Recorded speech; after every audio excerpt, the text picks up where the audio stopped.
Welcome, everyone. My name is Sarah Ellis Conant, and we're so glad you've joined us for our monthly A-Plan webinar series. Today, I'm delighted to be joined by Jenna Nicholas. I was thinking, Jenna, what a Jill of all trades you are as I was looking at your bio. From investing to facilitation to writing of your book. So Jenna is founder and president of LightPost Capital, which is an investment and acquisition firm. She also is the CEO of Impact Experience, which is a facilitation organization, and then author of a best-selling book. Congratulations on hitting that best-selling status, Jenna. Enlightened Bottom Line. So we get to hear from Jenna today about her work across healthcare, climate, AI investing, pretty diverse, but all related in ways we'll hear from Jenna about to help all of us align our spiritual principles with disciplined financial strategy, all in service of resilient, purpose-driven organizations. And I know you've got some great case studies and examples for us too. So as is our tradition, Jenna, I want to turn it over to you to kick us off with a centering activity. Wonderful. Thank you so much, Sarah, for opening up the space here today. And thank you so much, everyone, for joining. I'm really looking forward to being in conversation with all of you today. And as Sarah mentioned, I'll start with a gentle meditation to ground us in our time here today. So I encourage you to find a comfortable position. And if you would like to, encourage you to let your eyes gently close. Take a deep breath in and breathe out. And again, breathe in and breathe out. And one more time, breathe in and breathe out. Bring your awareness to your feet. Then slowly travel upward through your legs, your hips, your lower back. No need to change anything, just notice. Encourage you to place one hand gently below your navel. Feel the rise and fall beneath your palms. Take 2 full deep breaths here, letting your belly expand into your hand. Breathe in, breathe out. Breathe in, breathe out. Now bring your hand to rest over your heart. Feel the warmth of your own touch. With your next inhale, silently say to yourself, I am here. With your exhale, I am enough. Widen your awareness to your whole body. Wiggle your fingers and toes. Take 1 full breath in and out, and gently open your eyes. Welcome back. Thank you, Jenna. Thank you. Well, just in that I was connected to my own sort of spirituality, and I'm curious. I know that you even, it's on your LinkedIn profile that you're a member of the Baha'i community, and so I'm just emerging from our centering there. For those on the call and listening who may be unfamiliar, will you share a little bit about the Baha'i faith and how its principles have shaped the way you think about work and wealth, and even maybe how you think about centering? For sure. Yes, no, thank you. It's definitely been a through line through much of my journey and path. And one of the core beliefs in the Baha'i faith is that the idea that the underlying spiritual teachings of all religions are the same. And like, how do we get back to that root, those root underlying principles? There's also the concept around the idea of work as a form of worship, and rather than it being something that we just go to a place of worship as a form of prayer, but rather how we show up on a daily basis, how we interact with the people around us. There's a lot of emphasis on the harmony of science and religion, and the abolition of extremes of wealth and poverty, the equality of men and women, the power of consultation. So a lot of these principles are principles that definitely inform much of my work and life. And certainly in the book that I wrote, a lot of it was interviewing people across different faith and spiritual traditions around, you know, what really motivates and shows up for them in their daily work and life. That's beautiful. I want to speak to the things that you and I talked about, and I have to pull one thread there. And you talked about the abolition of extremes of wealth and poverty, which for a lot of investors would seem contrary, right? If its goal is to build wealth. So I'm curious how you reconcile those two things. Is the goal of investing not to build more wealth and therefore create more extremes in our society? I think one of the things that I think about a lot, and this is certainly something we think about a lot in our work at LightPost Capital, where, as you mentioned, we're investing into early stage companies and acquiring companies that are a bit further in their journey, is how are we creating structures where, to your point, there is like wealth that's being generated, but that wealth is distributed rather than just consolidated. And so I think explorations around different structures of employee ownership or profit sharing and other mechanisms that enable structures such that as companies are hopefully both more and more successful financially and also having great social and environmental impact, that wealth, rather than being just concentrated in the hands of a few, structures are created to be able to both distribute that internally within the organizations. But so a lot of our work has been bridge building between investors and entrepreneurs in communities that have been overlooked and underestimated. So how are we thinking about how are we engaging in communities that, you know, historically and presently are often don't receive that capital? And a lot of our work is looking at the $82 trillion in the asset management industry, and the fact that less than 2% is invested into women and people of color run companies and funds. And so how do we both directly through our investments and broader business decision-making processes seek to address some of that, those challenges? Yeah, such important work. You also talked about work as a form of worship, which I really love that. And you know, your own work is at this unusual intersection, right? Investing, spirituality, and convening people. So I'd love to hear a little bit more. It sounds like your Baha'i faith shaped that, but what else? Where did this all begin, and what set you on this path? Yeah, no, it's been a really fun journey. So I grew up in London. I was raised by my mother and grandmother, and came out to do my undergrad at Stanford. And it was during my time there, I remember hearing some incredible social entrepreneurs speaking, and I remember calling my mom and being like, I want to be a social entrepreneur. And she's like, what is that? And I was like, I don't really know, but that's what I want to do. And it really opened up this pathway of how do we really blend both building sustainable revenue producing models and also having deep social and environmental impact. So that led me to China and DC, and working with the Calvert funds. It's been really one of the pioneers in the area of social responsible investing. It's how I first got to know Elizabeth, and then helped to build a coalition of foundations, ended with about 170 foundations, about $50 billion in assets under management, to shift capital from fossil fuels into new economy solutions as part of this broader work of, you know, how do we have more of a alignment between our investments and philanthropy and our values.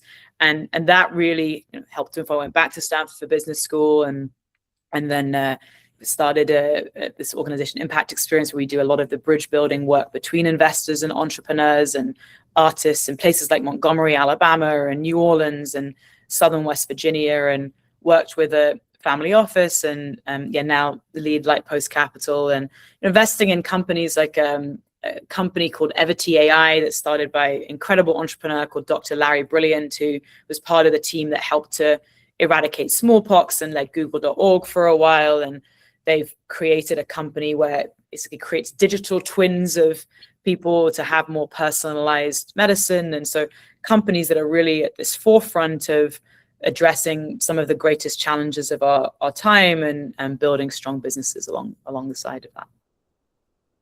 So fun. When we were at the Commonwealth Club, I got to meet one of your Stanford mom, which was really fun, who had been there with you since those early Stanford days. So tell us a little bit more about your book. And Elizabeth has a copy there. In this book, you talk about, thank you, Elizabeth, the Enlightened Bottom Line. I'm in Maine today instead of home in California, so I don't have my copy, but I loved, again, when I heard you speak at the Commonwealth Club, and I thought, I want to have Jenna as a webinar guest for A-Plan.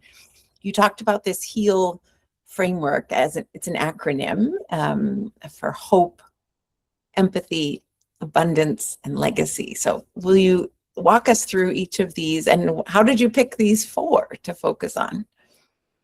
Yes, it was a really fun process to really distill many of the insights that emerged from, had a chance to interview about 65 investors and business leaders that been very successful around what has motivated them to do what they do, and how have they integrated values into their organizations. And what really emerged from these conversations was the HEAL framework, and just sharing briefly about each part of it. So starting with hope, and I think with so much of what we all see on a daily basis, whether it's in the news or around us, that there's so much that can sort of be pull our energy towards more of a fear or scarcity-based way of engaging and being. And so what is that practice of actively cultivating hope, or what Brené Brown talks about, the idea of microdosing hope within our lives. And as an entrepreneur that had a chance to do some work with, called Scott Schickler, who's been very successful in the education technology space, built a company called 7 Mindsets. And I asked him about how he cultivates a sense of hope. And he shared that he literally has a wand on his desk, and he finds when he's in more of a scarce-oriented way of thinking, he literally waves the wand, and it helps him to cultivate more of a sense of hope and possibility. And I love that example, because I think it's something that, whatever it may look like for each of us, but what are these exercises that in those harder moments can help us to be able to reorient and reground towards that hope. And that really leads to the second part of the framework, which is E for empathy. And there's a company had a chance to invest in called Devoted Health that has been very successful in the healthcare space. They recently raised a round at a $13 billion valuation, and they credit a lot of their success to a simple exercise that they have all of their healthcare providers engage in, which is, before they engage with any of the patients that they're to interact with, they have them close their eyes and imagine that the patient that they're about to interact with is a beloved family member. And I love that example to think about, so often when we interact within the healthcare system, or more broadly within many systems in society, how rare it can sometimes be to create that space to be able to see the fullness of people's humanity, or what the South African concept around Ubuntu of I am because we are, and how do we show up and engage from that place. And that leads to the third part of the framework, which is A for abundance. And think about abundance as very interconnected with the idea of enoughness, and what does it mean to be enough. And there's a story that I share in the book from my grandmother. So my book is dedicated to my mother and grandmother, both of whom have since passed on. But as Sarah mentioned, I have fortunately a number of people in my life that have taken on parental figures, despite my mother and grandmother no longer being in this world, like my California mom, Arabella. But my grandmother, when she's alive, her name is Stella Maria Forte, and she ran a fashion store in London. And she'd often tell this story about this one day. It was a very busy day in the store, and she was being pulled in all of these different directions. But there was a woman in the store who was clearly really struggling. And so my grandmother stopped everything that she was doing to create space to be with this woman and enable an opportunity for her to process all that was going on for her. And a couple of weeks later, the woman came back and she said, you know, that day when I came into your store, I was thinking about taking my life. But that conversation with you convinced me to stay alive. And my grandmother would share this story and she'd say, there's nothing else that I do in my life, but I created the space for this woman to process all that was going on for her. That is enough, and I am enough.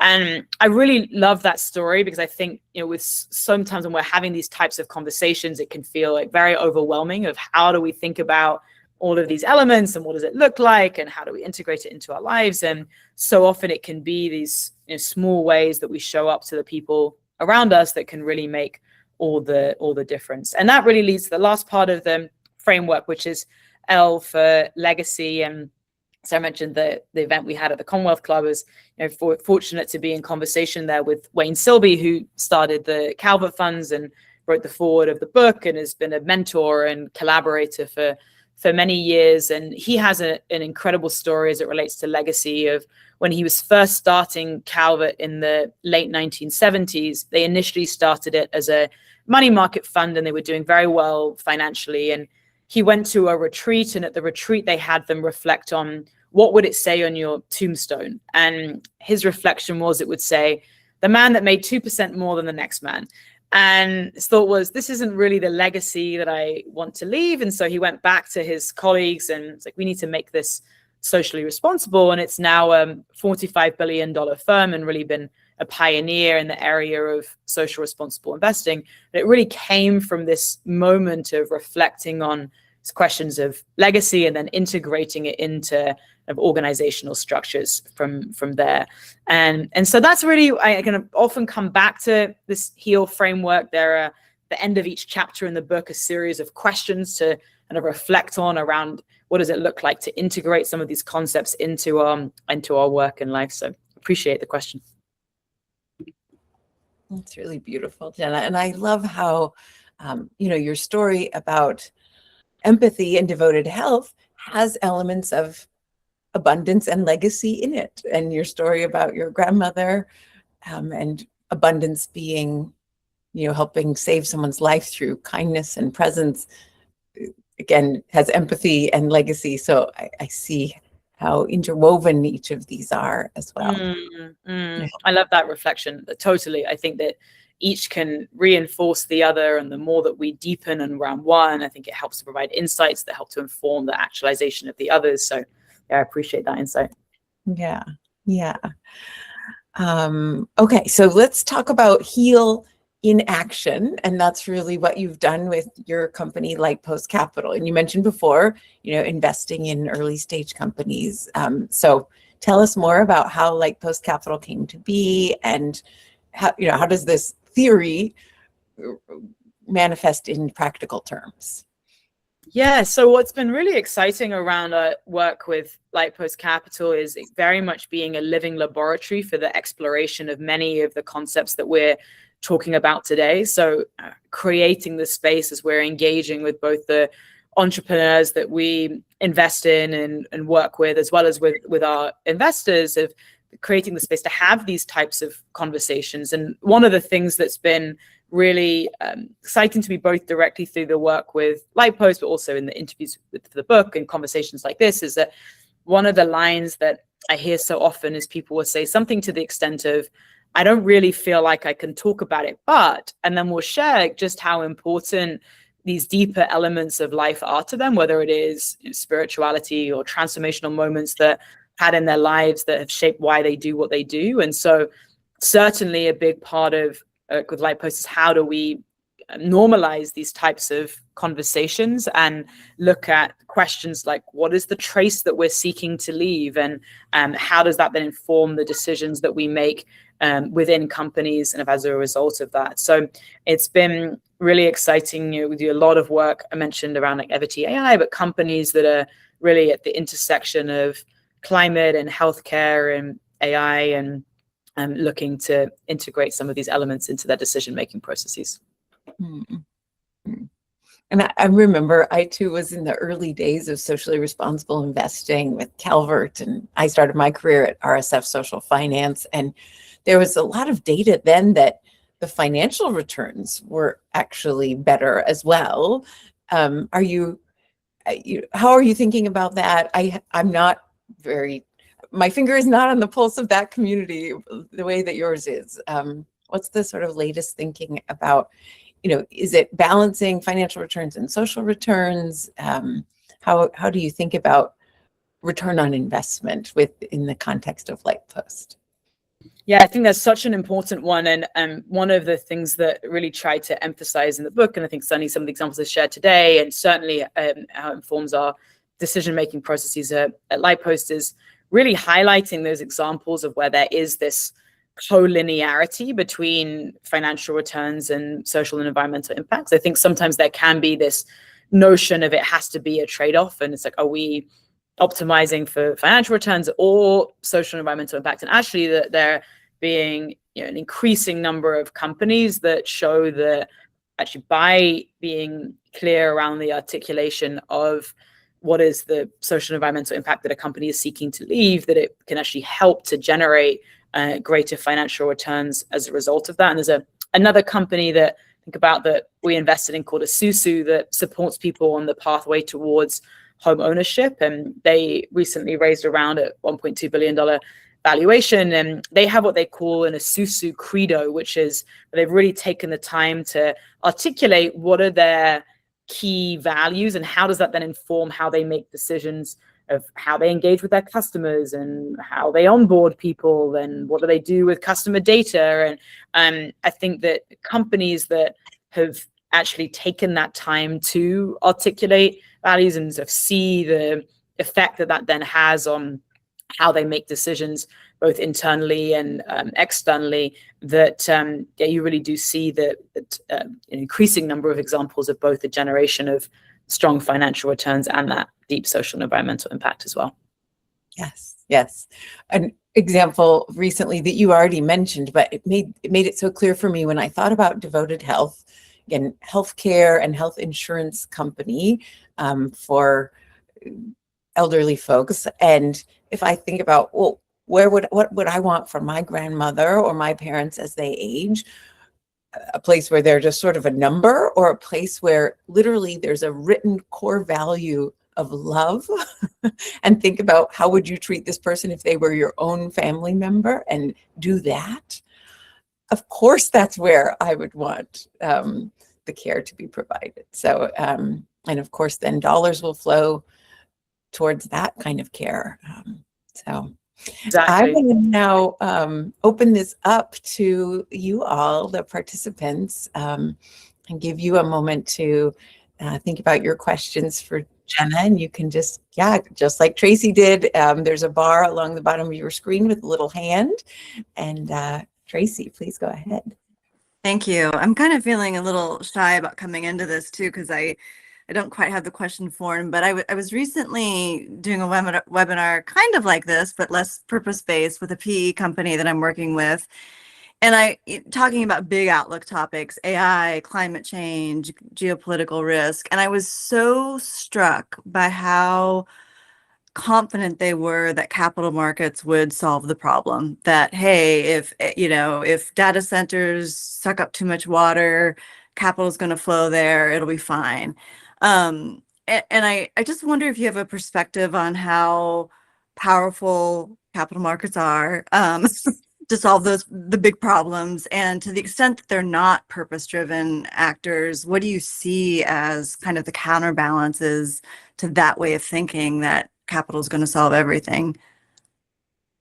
Yeah, I think this is such an important part of the broader discourse, and I think that we're in such an interesting moment in time, certainly with the intergenerational wealth transfer that's taking place, and more interest from the next generation in investing in a way that is more aligned with values. And I think also specifically as we're having the with SpaceX going public and looking like OpenAI and Anthropic going public, the generation of new wealth and the opportunity for that wealth to be dedicated in a way that is aligned with values, and how, to your point, we can use capital markets to be able to reinforce our values rather than be in lack of alignment around that. I think it's an interesting with Anthropic as an example, that their founding team and much of their senior leadership dedicating 80% of their shares towards philanthropy, I think it's one of the largest infusions of capital that's going to come into philanthropy in a very long period of time. And so there's, I think, this opportunity right now of how do we have an intentionality around how much of this capital is being directed. And I had a chance to serve on the advisory committee of an impact fund at the private equity firm Apollo. And this is a $500 billion firm with a $1 billion strategy towards impact investing. And historically, impact is not something that's necessarily in the DNA of Apollo, but looking at within the strategy within the impact fund of setting up incentive structures such as how they were compensated as a team, like anchoring that to the social and environmental performance of the companies that were within their portfolio. So I think seeing some of these structures that are being experimented with within more traditional private equity is an example of where I'm saying that, how do we make this something that's not just a nice to have, but it's actually built into how we're measuring success on an annual basis, and having clear metrics around that all help in terms of lowering the barriers to entry to really using capital markets for the full potential of what it can be. Thanks for the question, Tracy. And Jenna, as you said, what we measure moves in the direction of our intention. We talk about that a lot in coaching for both tangibles, but also less tangibles, like environmental impact. So I'm thrilled to hear that a more traditional firm is putting metrics around that and prioritizing it. Other questions for Jenna? Or comments, what you're hearing, ways that you've experienced the intersection of spirituality and investing in your own life?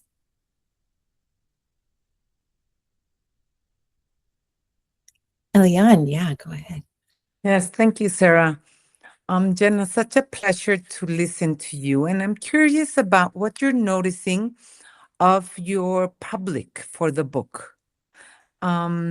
Because I do believe there is this change in perspective that we are going through as humanity as a whole.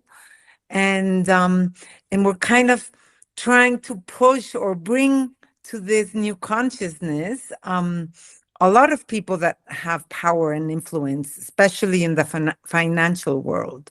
So what is your experience of what you're seeing in terms of pulling in new people and new perspectives? Yeah, one of the things that's been so exciting over these last few months is conversations like this, in terms of engaging with people really all around the world. I was just in Norway with a group there doing a session around the book, and I live in California, and in New Orleans and London, and it's been really interesting, I think, in different groups, that creating the space for really how is this showing up within a broad range of different types of organizations and contexts. And one of the stories that I really appreciate is, so my aunt, who doesn't work in business or investing in any way, she was getting her hair done, and she was reading the book, and she started talking to her hairdresser about the book. And the hairdresser said, that's exactly what we try to do here in our salon. And she bought a copy of the book for her colleagues there.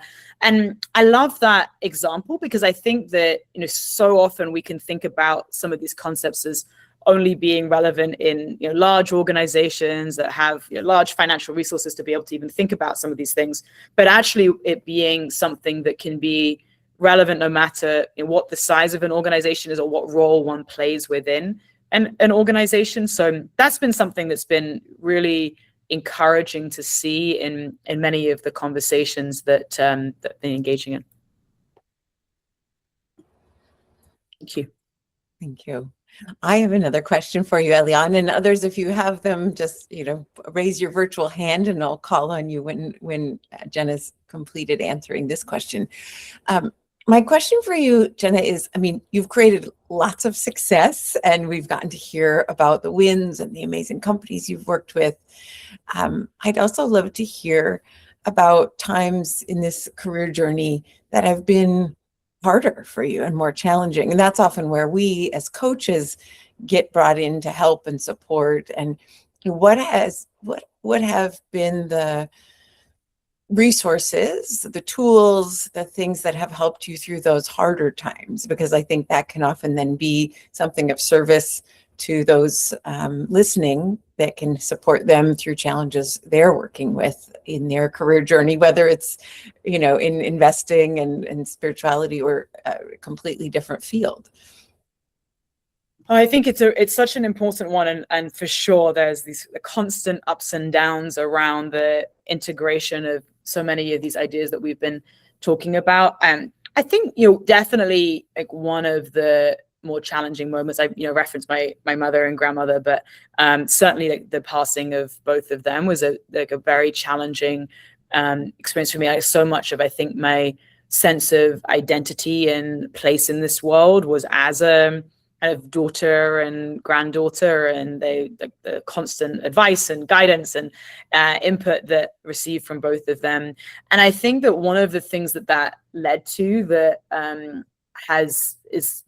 continues to be a huge source of inspiration, even with the other ups and downs, is an investment in community and the power of how are we continuing to foster and engage people where we can hold a space for them in their hardest moments, and they can also be there for us in our hardest and our lightest moments, right?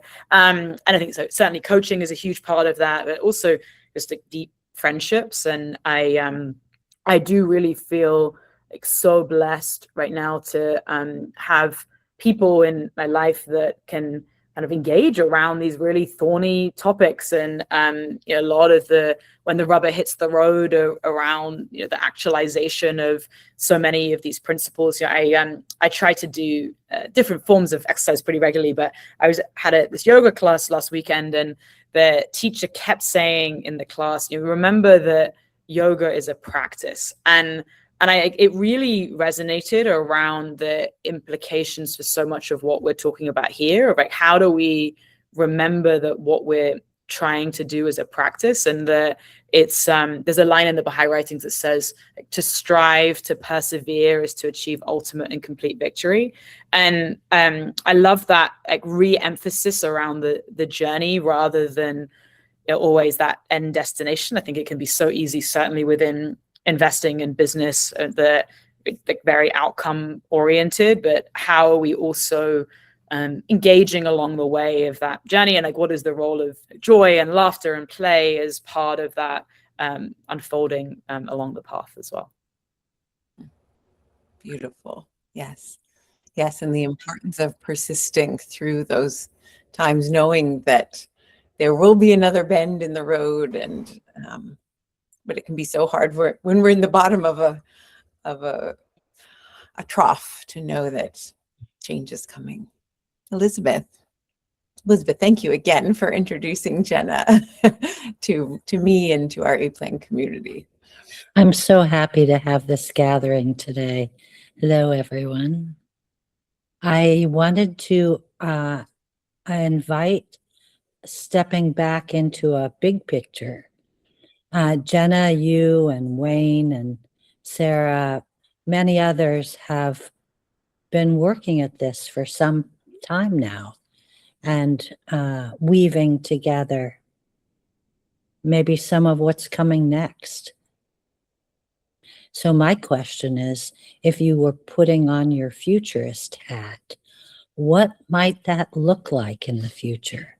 Can you dream a picture for us of a possible future that we could engage with? I love that. No, I think it's a really exciting question to keep coming back to and to re-anchor on of what is this future that we're trying to to build, and how does then the actions that we're taking today kind of drive towards that broader future, both kind of individually, organizationally, and collectively as a society. I think a couple of elements that come to mind for me, like one is that I mentioned earlier around this $82 trillion in the asset management industry, and less than 2% being invested into women and people of color run companies and funds. I think one of my sort of hopes and aspirations is, as we have more of a investment in the consideration of the rise in consciousness, that will also impact how we think about allocation of resources, both within investments but also within philanthropy more broadly. So I hope for the future that we're building towards is one where we have more of a balancing of how those resources are being allocated. And I think that also the normalization of conversations like this, so that it's not something that's kind of a niche element, but actually how are we creating more permission and opportunity within the organizations that we're part of on the broader systems in society to be able to see the manifestation of our values, and to have those difficult conversations around how we practice those principles and what that means in terms of decision making. And I think the ripple effect of that is the addressing of some of the greatest challenges of our time around climate and healthcare and other issue areas, when we can reorient towards this. And I think about Vivek Murthy, the former Surgeon General, who sort of talked about the pandemic of loneliness, or the epidemic of loneliness, and he talked about spiritual health as one of the antidotes to this epidemic of loneliness. And I think there's so much there around, to this point about the reinvestment in community, is that I think that this future that we're building, where we have this deeper investment in community and more of this sense of Ubuntu, and that I am because we are, and what can come about as a result of that. It would be interesting to see if there were some conversations to invite, even at places like Commonwealth Club, around these kinds of issues. So I'm planting that seed for you all. Thank you. No, that sounds great. I love it. And it's been really interesting. One of the conversations that has been sparked over these last few months is that we got invited to a gathering at Anthropic that was all around how do we train Claude based on a set of ethical and spiritual principles. And I think about some of the greatest challenges and opportunities of our moment, obviously everything in the development of AI being a really important aspect of that, and particularly as we're increasingly getting to a point where Claude is training Claude, or other LLMs are training themselves. What should be the guardrails and guideposts for how that conversation is informed and developed over time, and so I think that's also a really important aspect of this discourse, and one that come back to a lot as well. Jenna, you mentioned just to say one more point about that, please. And that is also all of the early owners of Anthropic and other companies that are going public right now is creating more new family wealth than we've had in a long time. So thank you for influencing that group. Yeah. And as Jenna said too, such an incredible influx into philanthropy. I've had some leaders in the philanthropic space say that they don't think that the nonprofits will have enough capacity to in a fiscally responsible way channel all those assets, and really thinking about how to increase nonprofit capacity to deal with all those philanthropic dollars coming. But I want to come back, Jenna, you mentioned balance in your futurist vision. Thank you for the beautiful question, Elizabeth. And I'm reminded of one of my dear mentors, Lynn Twist, who kicked off this webinar series for us about a year and a half ago, and she tells a story of our current times being one where the dominance of patriarchal values, and I think too of mechanical industrial values having such dominance in our world, and balancing that with the matriarch or the feminine that is within all of us, and then also balancing all the even AI now with connection to the natural world, and how important, she talks about it as a bird. This comes out of the indigenous tribes that she works with most closely in Ecuador, the Achuar. They have a story, a myth that this bird that's got one masculine wing that has been doing so much more of the work because the feminine wing has been weaker in society, not as prevalent. The masculine wing is so tired and it's been flying in circles because as a bird does when one wing is dominant, and how this is the era, Lynn calls it the Sophia century, that we're coming into, where the feminine values, again, that are in all of us, but also leadership within women and feminine ways of working and leading and connection with the natural world will come into balance so that this bird of humanity can really soar.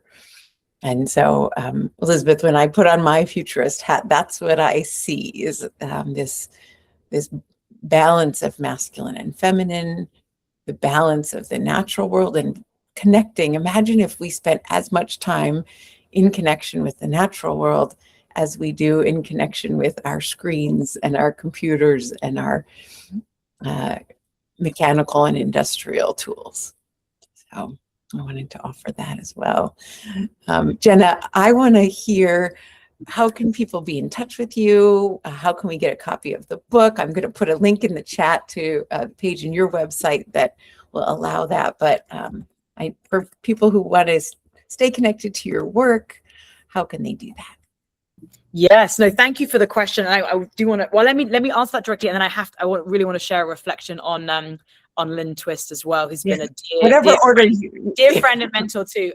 So yeah, thank you for the question. I'd love to stay in touch with everyone here. I've shared a link to my LinkedIn. Definitely would love people to check out the book. I also have a Substack that I'll share as well in the chat room. So regularly posting content related to many of the themes that we're talking about here. You'll also see on the website have a podcast, and we'd encourage people to check that out as well. And would just love to stay in touch with folks. And just looping back to the Lynn Twist, I had a chance to go last summer to the Ecuadorian Amazon with Lynn and Bill Twist, partner, and their organization. They started the Pachamama Alliance and spend time there with the Achuar and Sapara communities, and deeply inspiring to me. And I actually talk about it a bit in the book.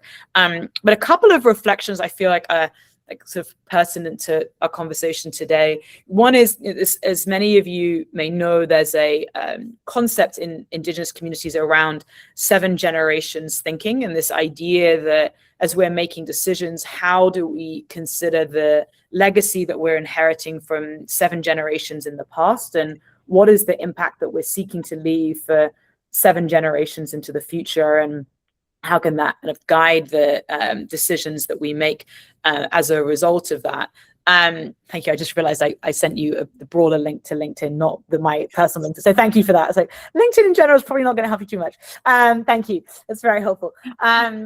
And so I love that thought. So the 7 generations thinking around what is the impact of our decisions on our great-grandchildren's great-grandchildren, and then how does that inform the decisions that we're making today, and sort of differently to that quarterly investment cycle that so often we're oriented around. And I love the example, Sarah, that you gave around the 2 wings of the bird, and it's also it's really interesting. It's an analogy that's given in the Baha'i writings as well, and how do we recognize that in so many ways, and to your point, that it not being so much just literally men and women, but that masculine and feminine energy, and what does it look like to really tune into that, and what can come about as a result of that. And one other reflection that I wanted to share to this earlier conversation around metrics is there's a reflection that share in the book from a speech that Bobby Kennedy gave in 1968 around some of the challenges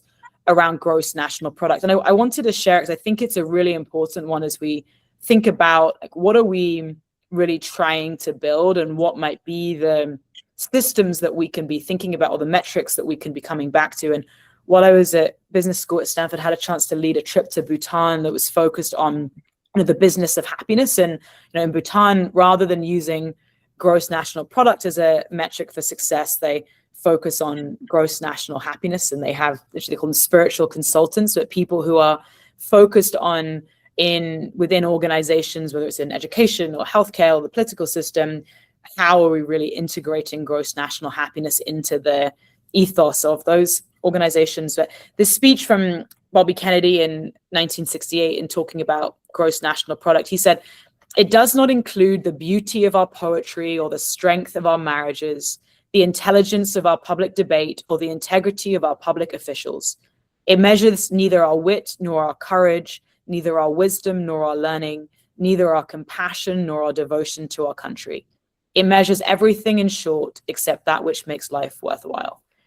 And so I think it's a really important one as we're thinking about whether it's within the organizations that we're part of or communities, what do we want to be measuring, and how do we really create the systems to actualize that? Beautiful. That resonates too as we go into celebrating the 250th birthday of the United States, and how much life, liberty, and the pursuit of happiness, all of those things are not measured in GDP. And so, yeah, thank you for that, Jenna.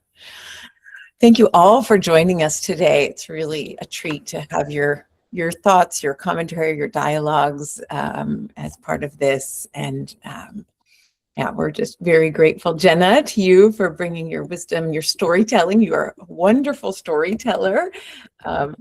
And then for those of you who would like to join us, this is a monthly series. And in August, we have, let me pull up my, Dr. Amy Chang, who is a coach with our team. So sometimes we bring in external presenters like Jenna. And like Jenna, Amy has a new book out called Survival Identity. And her book is she talks about why smart leaders keep repeating the same negative patterns, even when they know better. So pulling from psychology, habit theory, and some of Amy's doctoral work on organizational systems. So hope you'll join us for that. You'll get that invitation as part of the recording from today, along with links to Jenna's book and any other goodies, Jenna, that you want to share. I want to give you the last word, Jenna. Just such gratitude to Sarah for holding the space, Elizabeth for making the introduction, and all of you for being part of the conversation here today, and just really excited to continue and hear more of your stories and journeys, and to stay in touch. So thank you again. Thanks all. Thanks for joining us. I see some fun love in the chat there. Glad books are getting ordered, and continuation of the conversation on LinkedIn and beyond. So thanks again, Jenna. Take care, everyone. Enjoy the holiday weekend. Take care.